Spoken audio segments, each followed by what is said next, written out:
faced now with the failure of their discredited cause, the men of violence have chosen in recent months to play what may well be their last card. They've turned their violence against themselves through the prison hunger strike to death. They seek to work on the most basic of human emotions, pity, as a means of creating tension and stoking the fires of bitterness and hatred. Good evening. That was Mrs. Thatcher in May, soon after Bobby Sands had died. Now, 4 months later, and 9 more prisoners dead, the strike has still not ended. Another IRA man began refusing food today. Last Thursday, Jim Pryor, the new Secretary of State for Northern Ireland, visited the Maze prison to review what is really his most urgent problem.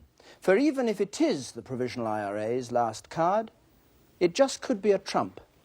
On the one hand, Mrs. Thatcher has made no fundamental concessions to the prisoners. There are signs that she may win the battle of wills on her terms, a stand undoubtedly supported by the Protestant community, which means the majority of the people in the province. But the long-term picture is different. Mr. Pryor can make no real political progress without the cooperation of the Catholics. And as our report tonight shows, most Catholics, even those who are traditionally moderate, are now more openly hostile to the British government than for many years. Peter Taylor has been to Northern Ireland for Panorama, and he found disturbing new evidence of the extent to which the Republican movement has turned the hunger strike to its political and to its military advantage. Derry's such a small place that you'd find most people know. If it's a dairyman, everybody knows the family background. And not only that, but maybe they've cousins, second cousins married into the connection. That puts a different slant on things. If there's somebody that's family, death in family is always a death in family. The family is not just those who come from the council houses of the Cregan. The family is a large part of Northern Ireland's Catholic community. Michael Devine went without food for 60 days. He was the last hunger striker to die. That was a month ago. But the young will never forget. To the British government, Michael Devine was a criminal, a terrorist who took his own life in a futile attempt to win an unwinnable end, political status.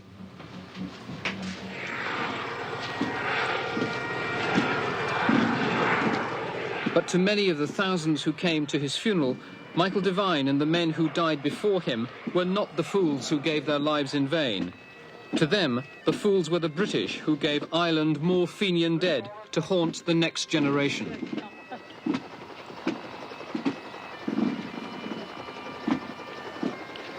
Despite the outward appearance, the issue at stake in the hunger strike is not one of prison conditions. The Maze is one of the most modern prisons in Europe, and its facilities are second to none. The problem is the prisoners, not the prison. The government insists that the men in these cells are common criminals sentenced by due process of law. The prisoners say they're prisoners of war, convicted under special legislation, which itself acknowledges the political motivation of their crimes. They point to the legislation which defines terrorism as the use of violence for political ends. To both sides, the issue at stake is one of principle, the principle being the political legitimacy of the war the IRA sees itself waging. That's the real reason for the conflict here in the H-blocks. Can it be that Mrs. Thatcher's strategy is to deal the provisionals a crushing blow, remove them from the political arena, and then pick up the political threads in a completely different atmosphere? That could well be her strategy, but if it is, it's a very serious political miscalculation, because she may well defeat the prisoners, and if she does, it will be a Pyrrhic victory, because what she will have done, and has done, in fact, already, is to increase the capacity of the Provisional IRA to continue with their military campaign. They have got more recruits, they're getting much more financial assistance from abroad, financial assistance that up till now had been cut off. And in addition to that, she has done precisely the same to the loyalist paramilitary organisations.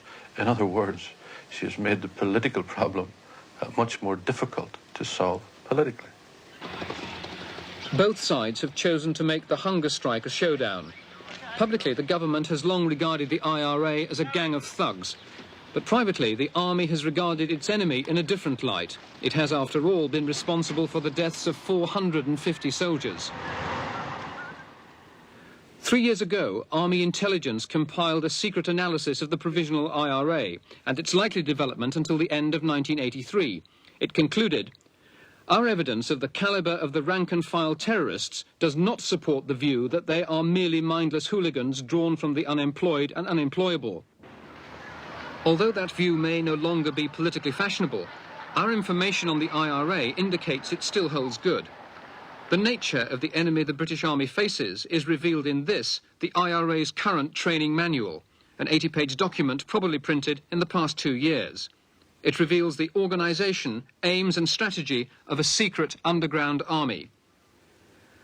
Criminal or not, the IRA emerges from these pages as an organised and disciplined guerrilla force.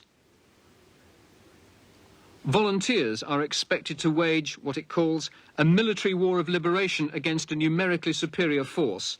This chilling document goes on to stress the need for convictions which are strong enough to give a volunteer confidence to kill someone without hesitation and without regret.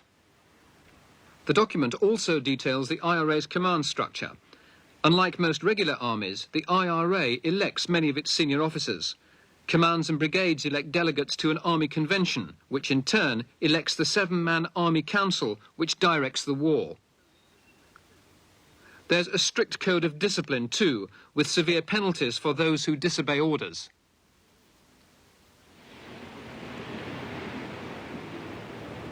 But once inside the Maze prison, the IRA and the Loyalist paramilitaries too all come under the orders of the prison authorities.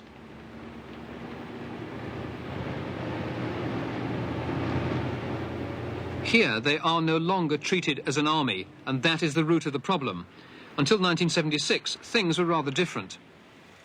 This secret Loyalist home movie shows that paramilitaries inside the prison were once allowed to act like prisoners of war. They and the IRA enjoyed special category status, which William Whitelaw had granted in 1972. They wore their own clothes and ran the place just like a prisoner of war camp. But in 1976, special category ended. From then onwards, all new prisoners were locked criminals. They had to wear prison uniform. 400 Republican prisoners refused to do so. In protest, they wore only a blanket. They issued 5 demands: to wear their own clothes, not do prison work, associate freely, regain lost remission, and receive more letters and parcels. When the government refused to move, they covered the walls of their cells with their own excreta to escalate the protest. The government still stood firm. It insisted prison uniform would be worn. For nearly 5 years, both sides regarded prison clothing as the symbol of what the dispute was really about. For 6 months, Cardinal O'Fee and Bishop Daly of Derry tried to persuade the British government to allow the prisoners to wear their own clothes in order to try and avert the threatened hunger strike. They thought they'd succeeded until, at the last moment, the British government announced that the prisoners would be allowed to wear not their own clothes, but this prison-issue civilian-type clothing. For example, an ordinary sweater, ordinary shoes, socks, civilian trousers, shirt, and ordinary civilian underwear. But the problem was that the prisoners felt they'd been conned. Do you think that if the government had allowed the prisoners to wear their own clothes at that point, the hunger strike would have been averted? I certainly think the first hunger strike would not have taken place. I don't think it would have solved the problem. I think that something more would have been required, but I think that it would have at least been a significant movement at that point in time.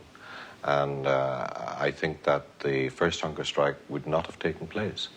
Or certainly it could not have had much duration and very little public support. On the 27th of October 1980, the first hunger strike began when 7 IRA prisoners refused food. It showed the prisoners a document promising broad prison reform. The exact details of those reforms were left unspecified. The prisoners thought they were going to get their own clothes. They were wrong. Some relatives were allowed to bring the prisoners' clothes to the jail, but when the crunch came, the governor told... And that insistence on prison clothing precipitated the second hunger strike, this time with more disastrous results.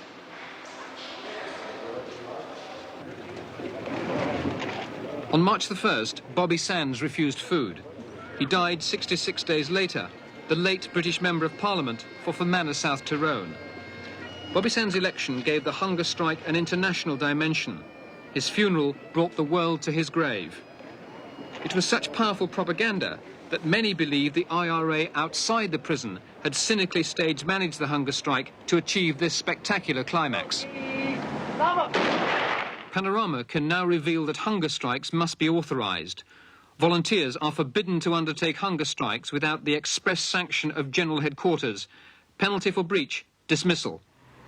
The IRA has made its position clear on numerous public statements that it tried to prevent the hunger strike, that in the process where it failed to do this, that it now supports the hunger strike, that it welcomes the ending of a hunger strike on whatever terms the Republican prisoners so decide, and will give them their full support. Now, But it still had to sanction the hunger strike.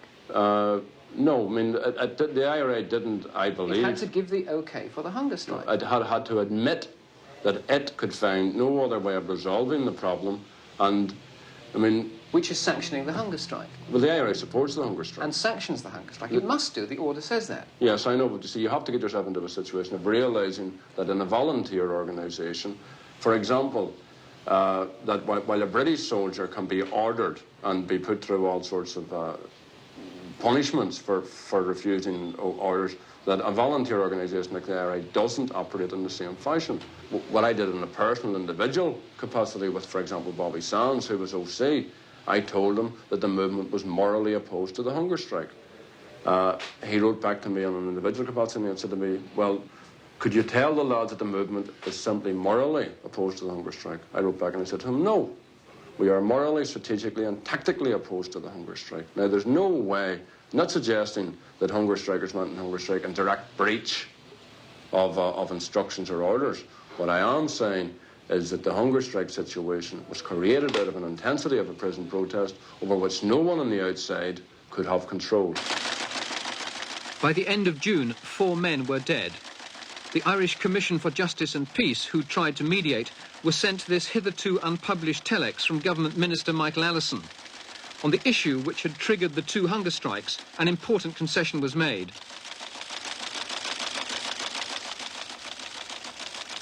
The telex said that the problems involved were not, in the government's perception, problems of the prisoner's status or the day-to-day authority of the prison governor. In other words, the government conceded that prison uniform was no longer a matter of principle. Indeed, we now understand that the government would be prepared to let prisoners wear their own clothes all of the time. It is a major concession, and there are other minor ones too, on free association and prison work. But by now, the stakes are higher. The concessions have not been enough to persuade the hunger strikers to end their fast and enjoy the generous facilities of the Maze prison. Today, the ghosts of 10 dead men have hardened the attitudes on both sides. The government may seem close to victory and the prisoners close to defeat, but the game isn't over yet. If you look at the situation now, relatives are bringing prisoners off the hunger strike. INLA have backed away from it. You appear to be losing support. Isn't it time to call off the hunger strike, because the movement has got everything out of the hunger strike it is likely to get, and anything else is likely to diminish its effect? I mean, you see, first of all, the prisoners have not got out of the hunger strike, but the prisoners wanted out of the hunger strike. And essentially, while all these other developments have come dramatically because of the hunger strike, the situation in the prison is still not satisfactorily resolved to the prisoners' satisfaction. And in fairness, no one can undermine the prisoners from the outside. But you must know that the prisoners are not going to get what they want, so why carry on with the hunger strike? Well, you see, the prisoners... Why not cut your losses? The prisoners believe that they will and that they can get what they want. But you must say to them, must you not, that the exercise is futile, that you haven't got the 5 demands, you're unlikely to get the 5 demands, support outside is dwindling, it's time to call the whole thing off. Right, I mean, what if you're being politically realistic. Right, but what we tell the prisoners in harsh and frank terms, we give them a factual breakdown of the situation, and at the end of the day, the decision is theirs.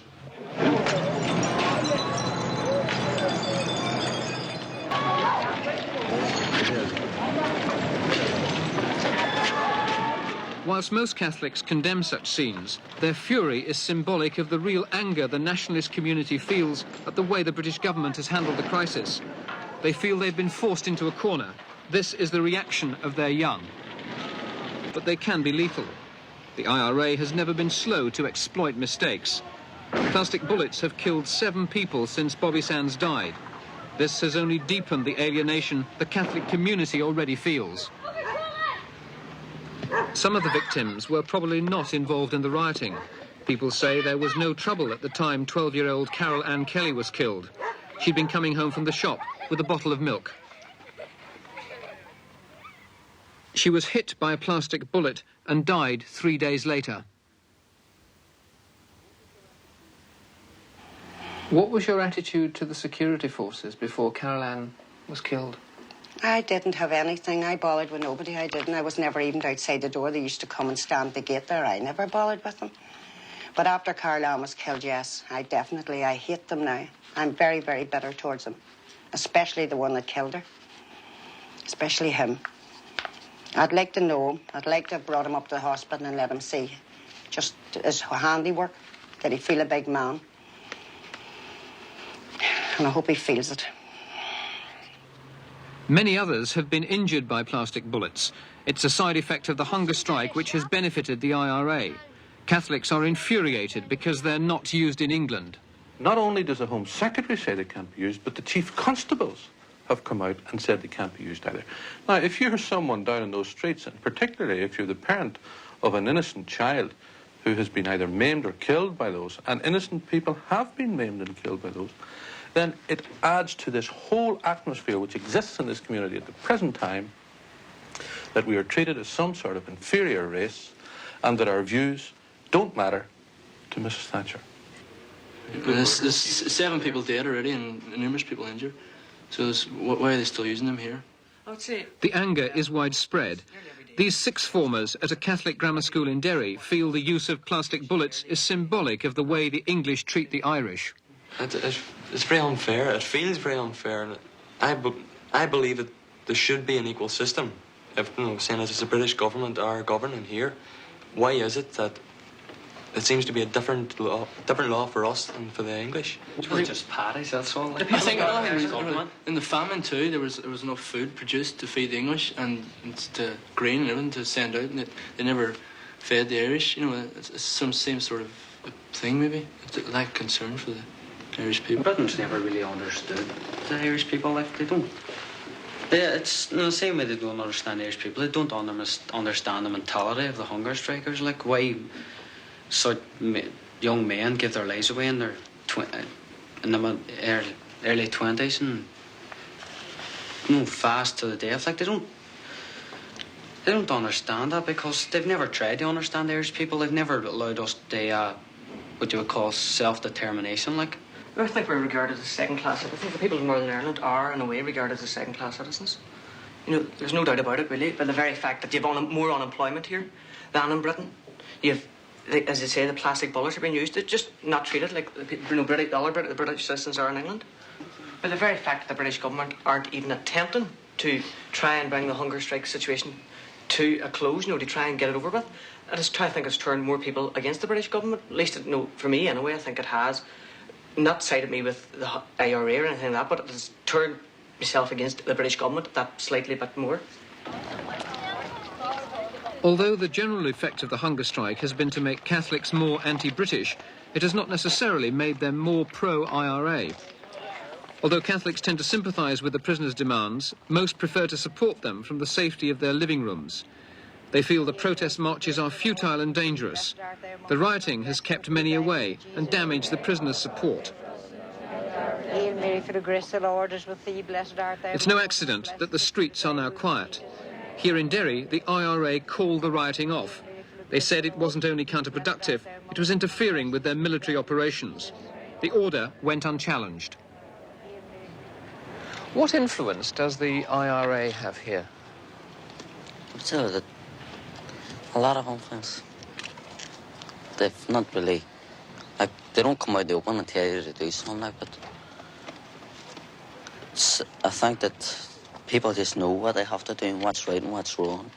Like, and the police can't come in here and enforce a law, which we don't want, British police. The Brits, we don't want the Brits at all. So we need somebody to enforce the law. How do you regard the IRA as a young person living here? I regard it as freedom fighters. They're an army. I recognise it as an army. It's my own army. It's fighting for me. It's fighting for my country. That's how I recognise it. Do you support them? Yes. I do support them. I support them with all I have. Whether they're inside or outside. In prison, in the run, I'll support them. Would you join them? No. Why not? Just couldn't. I don't think I would have the nerve to do the things that they do, like. In the Bogside and Cregan, you can speak openly about the IRA if you support them, as many undoubtedly do. Brave are those who do not and speak out. Few of those who live here are prepared to talk openly about the misery the IRA's violence has caused. These are the words of one woman who has lived in the heat of the battle since Bobby Sands died. For the past 6 months, she's been living a nightmare. You don't come out and voice your views. If you don't talk their talk, well, then you'd be just inclined to keep quiet. And there would be the majority that think that. They're all frightened. They would talk among themselves with people of their own feelings, but they will not make them public because of fear. Very easy to talk, but it's hard when you've got to live there. You don't know your enemy always. It's really been the worst time I remember, this time. I don't know. The last 10 years there was a build-up of pressure, but the last 6 months people really lost heart completely. They've really been down. Couldn't see an end to the rioting, and hunger strikers were dying, and could see no light at all at the end of the tunnel. I think it's put back the whole situation 10 years. You know, it's 1972, but because, you know, as the years progress, I think the Catholics and Protestants are beginning to, you know, become more together, like, but now this is alienated the whole idea, so we've started again. I think the people of Northern Ireland always did have this feeling of hatred towards each other, or whatever it is, sectarianism, but over the years it's just been buried, you know, a wee bit, but now the hunger strike is just sowing the seed, like, for it to start growing again. I think it just brought world opinion against us completely. They think us Catholics now are a crowd of thugs and go out rioting and shooting and stoning, whereas we're not like that. We're here for a peaceful solution just every bit as much as the Protestants are. It's just a whole lot of people dead that shouldn't have been dead, including the prisoners themselves. How are you? How are you getting on yourself? The emotions which the hunger strike has unleashed amongst Northern Ireland's 500,000 Catholics are a powerful force whose roots lie deep in Irish history. Anger is directed against both sides, against the IRA for its continuing campaign of murder, and against the British government for its insensitivity, in particular for its refusal to listen to political and spiritual leaders like Bishop Daly of Derry. This has fueled the bitterness. I disagree with hunger strikes, and I've said so on many occasions. I believe that they're morally unjustifiable. However, I do think that the British government has treated all of those who have tried to mediate in this quite despicably. And with great discourtesy. They have refused to listen to people of moderate opinion.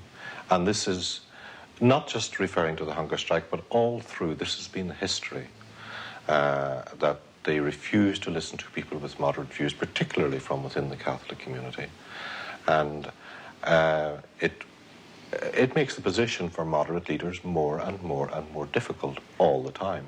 Karen, Owen, Gerard, 31,260. 78. I hereby declare...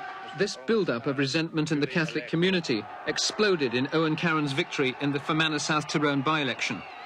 The Provisionals have now won a political credibility undreamt of before the hunger strike began.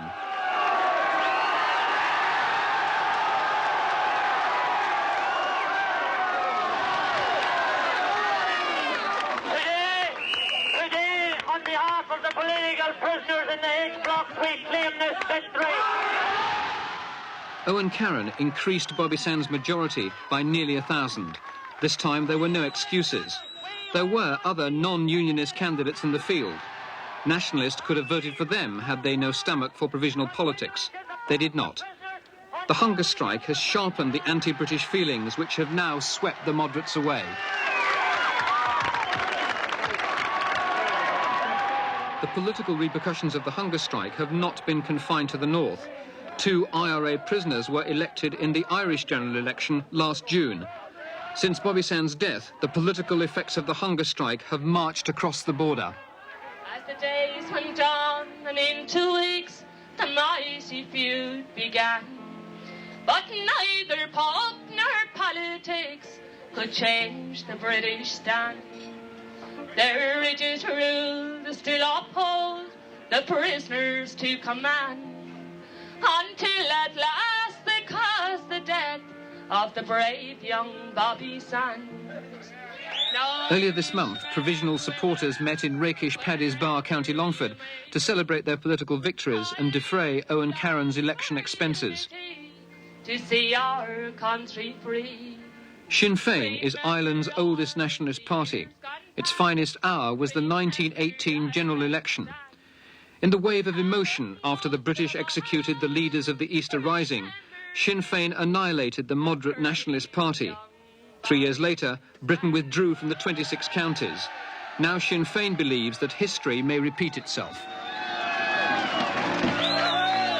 Believe you me, when we win the present struggle, we win the nationalist struggle, and we will win the 5 demands, and those demands will be a prelude to the final expulsion of the British from our shores. The narrow result of the Irish general election has given provisional Sinn Féin a political influence out of all proportion to the 2 seats the H-block candidates won. Hunger striker Kieran Doherty is now dead. There'll be a by-election in November. The other seat is held by a prisoner who's on the blanket, not on the fast. If he were to resign, he could precipitate another general election. Strategically, the hunger strike has cast the strings of Irish politics into Sinn Féin's hands.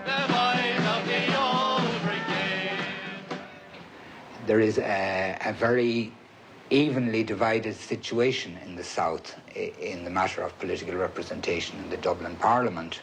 There is a knife-edge situation, and this is a card that we can play at any particular time that suits us. In what way? It would be possible, it would be conceivable that he should be asked to resign in order to precipitate a political crisis at some time or other. But that is a card that can be kept in reserve, and it gives Sinn Féin some little political leverage in the present situation. And this is what Irish politicians fear.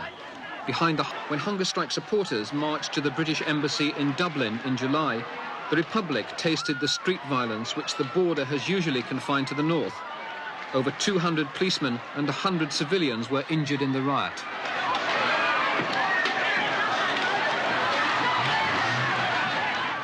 This is the destabilisation the Republic hopes, however fondly, to replace the SDLP as the natural spokesman of the nationalist community. In the 1920s, Sinn Féin did supply the political representation of the nationalist people in the north. Again, in 1955, they supplanted the Nationalist Party of the time, and there always has been that groundswell of support for Sinn Féin among the nationalist people of the north. The SDLP is a collaborationist party. They have collaborated with British rule in Ireland. They are essentially a middle-class party. We would hope to supply an alternative in the form of a Republican movement which would cater for the ordinary people and their interests, and which would have as its first priority the getting out of the British. Their campaign of violence in a divided society is, in my view, and I've said this till I'm blue in the face, is a campaign which deepens the divisions in this community, deepens the bitterness, and therefore deepens the problem and renders it more difficult. Their continued campaign will do that. If they wish to come out of the woodwork now and make a political challenge to seek endorsement for that campaign, then we will face that challenge. We will face it in whatever constituency in Northern Ireland that challenge is raised, and we will face it firmly and strongly, and we will defeat it. Of that I have no doubt.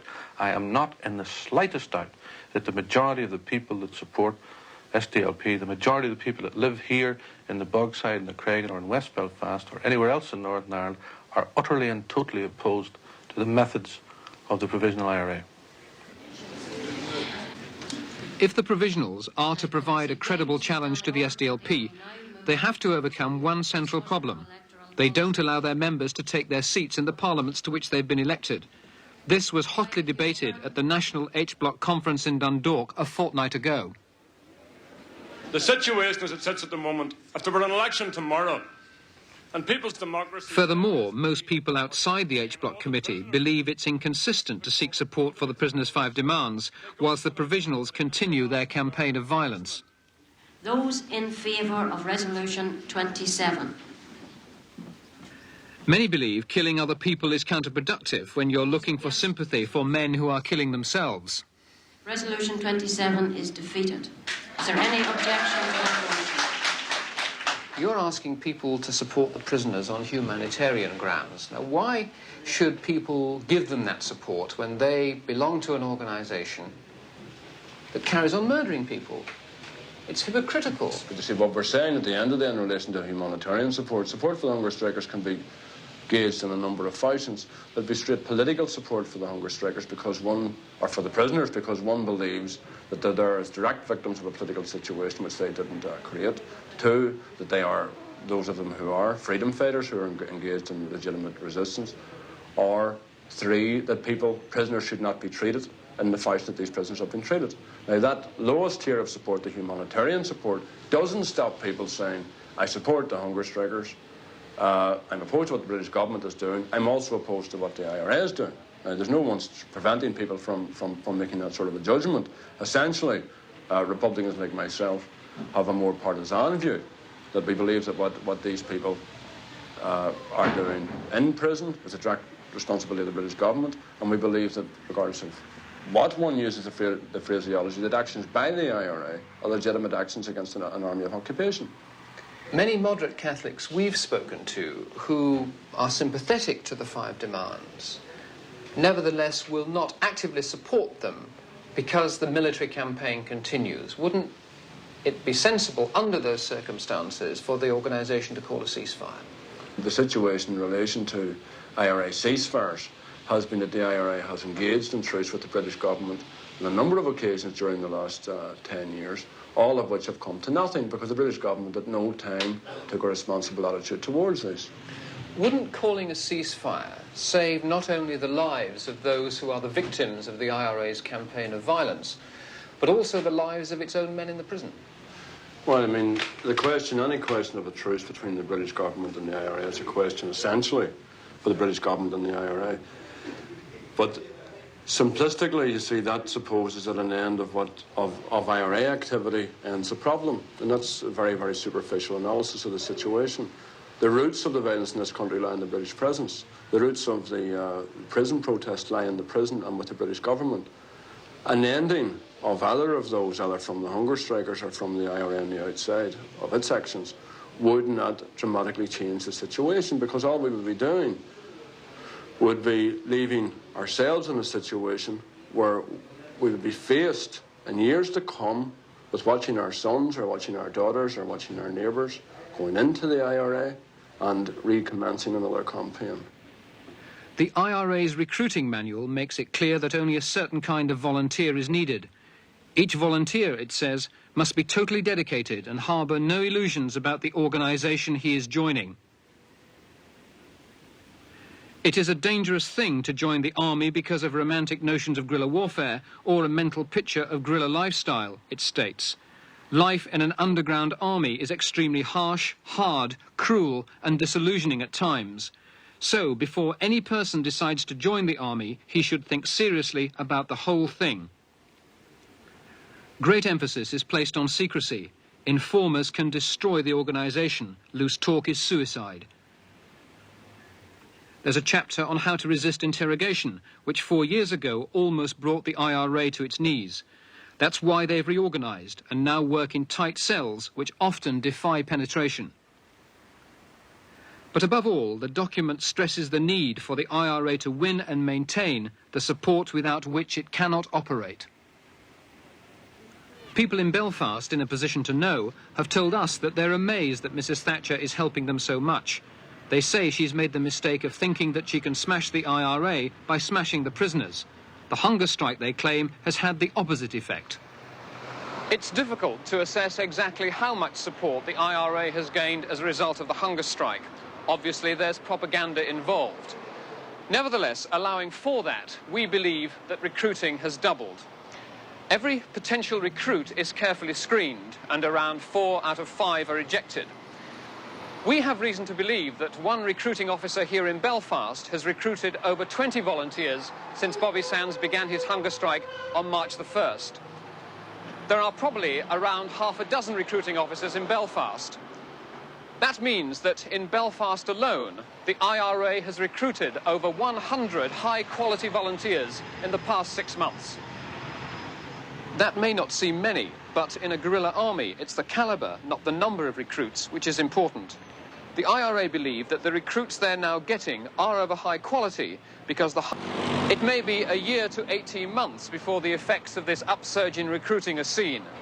But the IRA are confident that they now have the manpower to carry on the war for the next 10 years. If the result of the hunger strike has been to strengthen the IRA, do you still think that the government is right to have been resolute?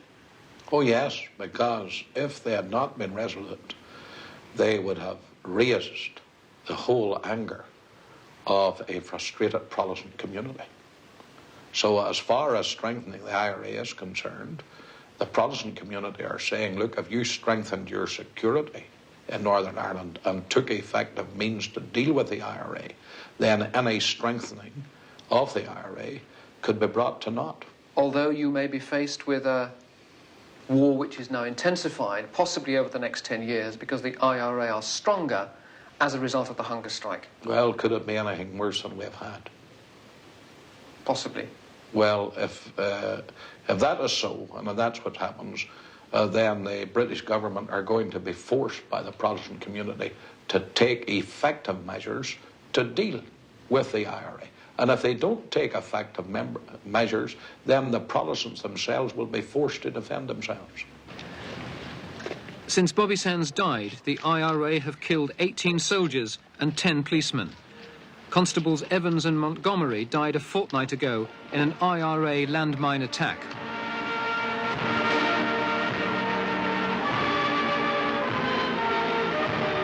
Constable Evans was 20, Constable Montgomery 18.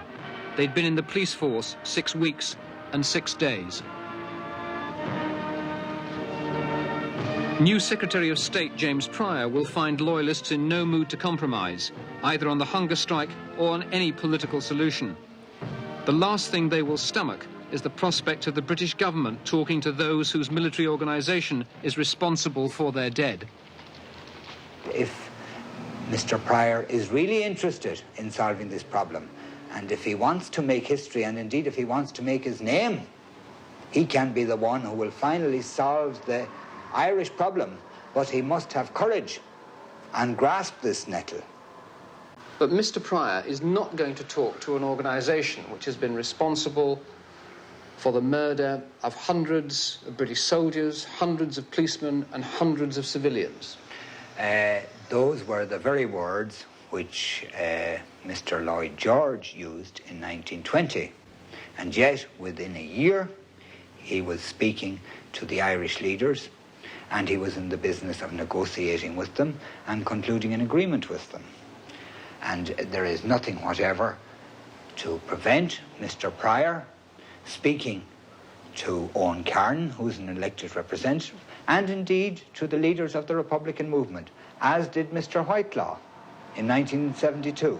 But the Irish leaders with whom Lloyd George negotiated were representative of the Irish people. You are not. Mr. Carn is an elected representative of the Irish people. So is Mr. Agnew, and so was Mr. Doherty. 3 constituencies? Yes. Well, out of the whole of the island? Well, it's a beginning, and it's a beginning on which we hope to build. Mr. Pryor will find that traditionally moderate Catholics have become equally unbending. The hunger strike has fed their sense of history and made a 6-county compromise most unlikely. The hunger strike is a symptom merely of a much, much deeper political problem. I think that the British government has more and more looked at the Northern Ireland situation as a security problem. The Northern Ireland problem is not a security problem. The violence, the hunger strikes, all of these things are symptoms of a much, much deeper political problem. And I have said before, and I believe very much, that the problem is simply that an artificial political identity was created in 1921, that it has not worked, that it cannot work, and that Britain has made an enormous mess of things here, created enormous misery and suffering and deprivation and erosion of morality in this whole community. And until that political problem is faced up to, the violence, all the other things will simply continue. And I think the sooner that is faced up to, the better. Such is the line on which James Pryor has promised to stake his political reputation. The security forces say they can contain any upsurge in violence from a strengthened provisional IRA. But as the IRA's recruiting manual says, the aim is not to drive the British into the sea, but to weaken the will to stay. A declaration by the Labour Party in conference next week that it seeks Irish unity will be seen as a major step on the road to British disengagement. Because of the hunger strike, the IRA now believe they have another 10 years in which to keep up the pressure. Jim Pryor has 2 years in which to halt or hasten that process.